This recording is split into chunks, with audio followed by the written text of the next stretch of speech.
Pessoal, bom dia, é um prazer novamente estar com vocês. Essa semana não teve atividade, né? Vocês tiveram uma folguinha aí, geralmente sempre com atividades. A gente fez uma correção na segunda-feira, devido à finalização do capítulo. Eram muitas atividades, aí só a atividade aí foi 15 minutos só de correção. Então aí se eu fosse fazer uma aula aí é para mais de 30 minutos, então ia ficar muito pesado aí para vocês, tá bom? Então tive consciência e fiz um pouquinho menos.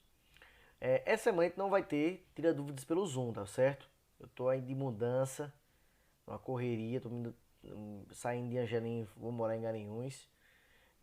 Então tá um pouquinho complexo para eu ter um momento aí de pausa para fazer um tira dúvidas ao vivo aí com vocês. Mas aí quando eu vou organizar as coisas direitinho, a gente volta a ter uma vez por semana, como de praxe, o tira dúvidas pelo Zoom, ok?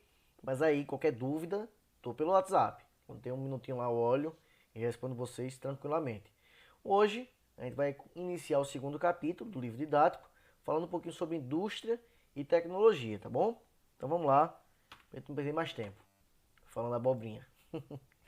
Pessoal, o LHC, o grande colisor de Hadrons, vai acompanhando aí, que são partículas subatômicas, é um dos principais exemplos da capacidade de investimento em pesquisa e desenvolvimento na Europa.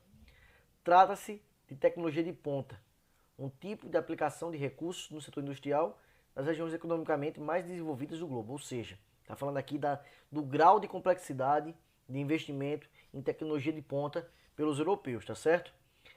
Outras estruturas similares, até com extensão maior do que a LHC de Genebra, estão em construção, aí projetos aí que duram até 2 décadas.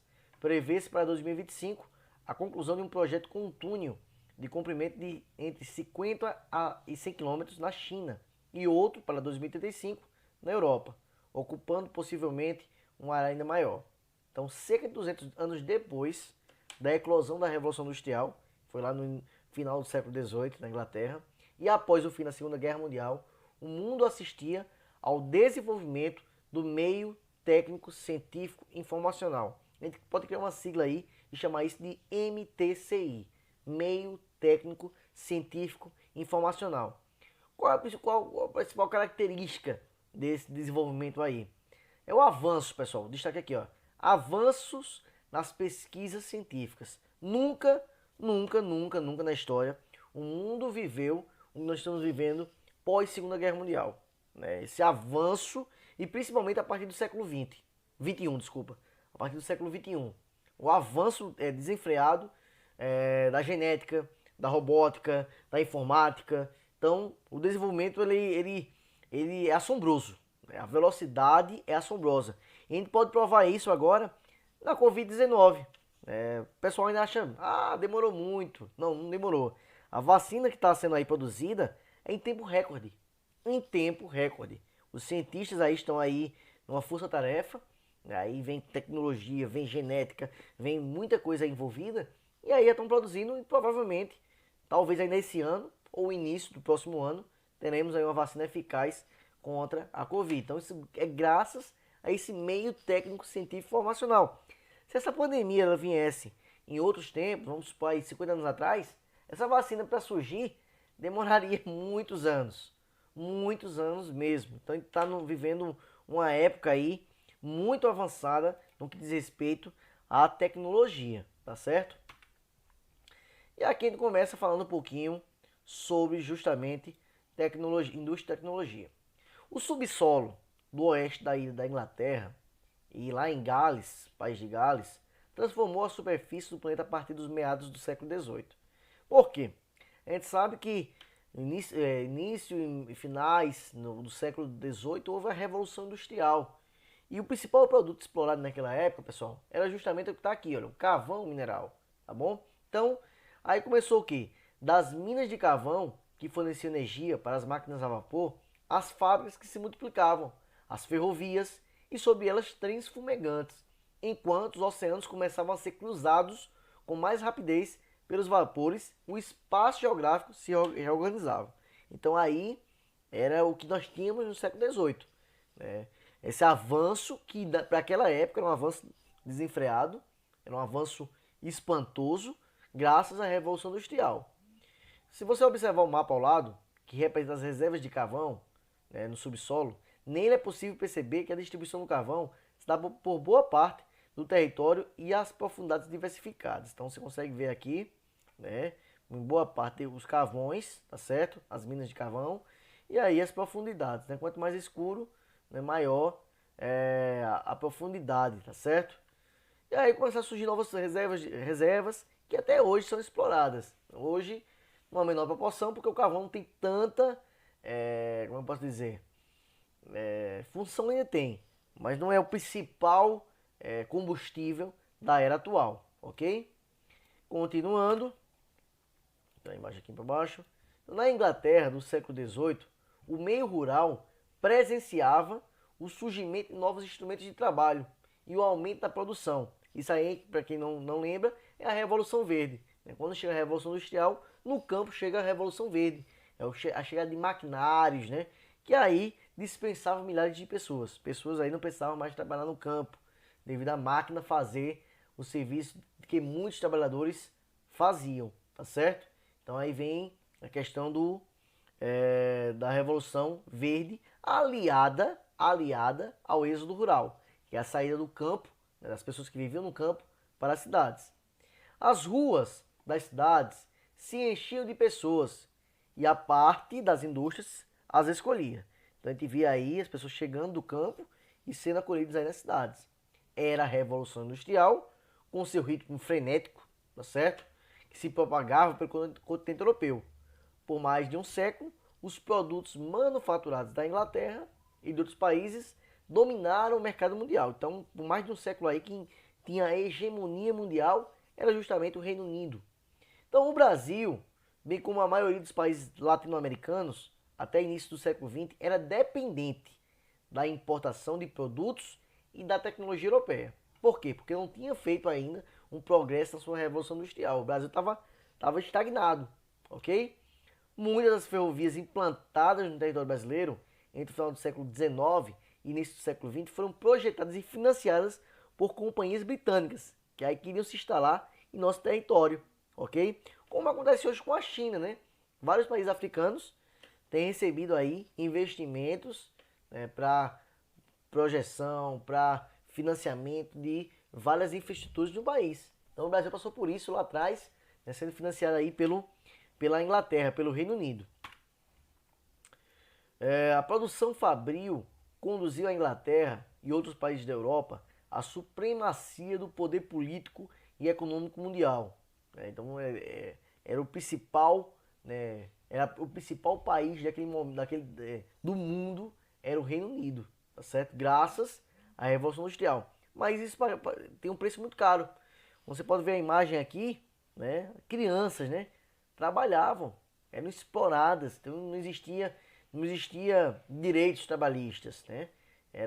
Esse desenvolvimento aí surgiu a um preço muito caro, tá certo? Esse desenvolvimento se dava, contudo, ao custo de péssimas condições de trabalho, então eram péssimas condições de saúde e da exploração da mão de obra inclusive infantil. A gente tem visto muito, se fala muito na China, né? Atualmente, nós estamos no século XXI, atualmente, né? O país tem crescido muito e tal, e alguns ficam com aquela inveja, tal, desenvolvimento e tal. Mas só que os direitos trabalhistas lá praticamente não existem, né? Pessoas trabalham lá 14 horas por dia, né? Então é complicado. É uma situação muito complicada, chega até a ser desumana. Mão de obra barata, e o desenvolvimento do país ali desenfreado. Ali a gente não pode chamar de democracia, porque não existe democracia naquele país, sim um comunismo, né? Partido único. Então, veja a situação, né? Então, é bom a gente refletir qual o preço deve se pagar para um país ter um desenvolvimento. E o Brasil também pagou um preço, né? A gente viu na época do regime militar o desenvolvimento do país crescendo, crescendo, crescendo, mas a custa do quê? Do meio ambiente, né? Devastando aí o meio ambiente, sem, né, ter o desenvolvimento sustentável. Então, é um preço que o país paga até hoje. E a China vem fazendo isso aí, com essas péssimas condições de trabalho, ainda hoje. Pessoal, E aqui, no século XIX, a industrialização alavancada na Europa começou a se espalhar pelo mundo. Não ficou só lá, né? Começou a se espalhar e se desenvolver também na América do Norte. Nessa mesma época, o espaço de produção da América Latina, incluindo o Brasil, baseava-se ainda em produção agrícola. Então, nessa época aí, os países latino-americanos, o principal produto ainda era a produção agrícola. O fim do modelo feudal no Japão e o início da era Meiji, isso lá no Japão, marcaram a modernidade no país. Então, o país começou a se modernizar de forma industrial, o Japão. Na Austrália, o modelo econômico industrial britânico se instalou na costa oeste. Então começou a se espalhar pelo mundo, na Austrália, no Japão. Né? E a produção em série de peças passando sob esteiras e sendo ininterruptamente montadas por operários de movimentos autônomos, que a gente vê isso naquele filme, quem já assistiu, Tempos Modernos, de Charlie Chaplin, foi muito bem retratado. Era de forma assim, né, automático.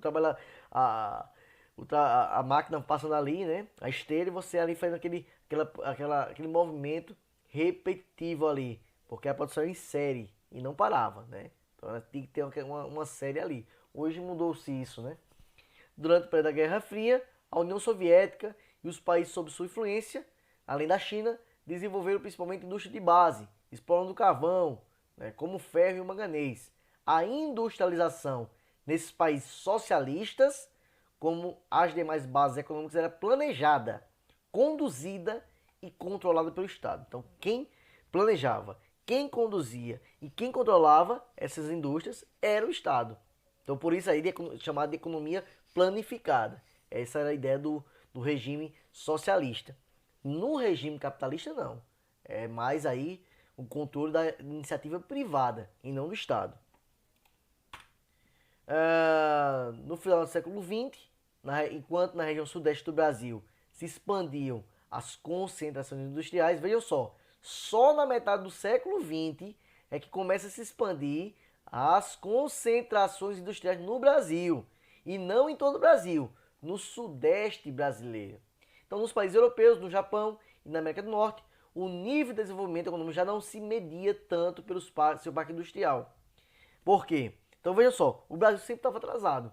Enquanto na Europa já tinha industrialização, né, e na América do Norte, no Japão e em outros países, o Brasil ainda se baseava em produtos agrícolas.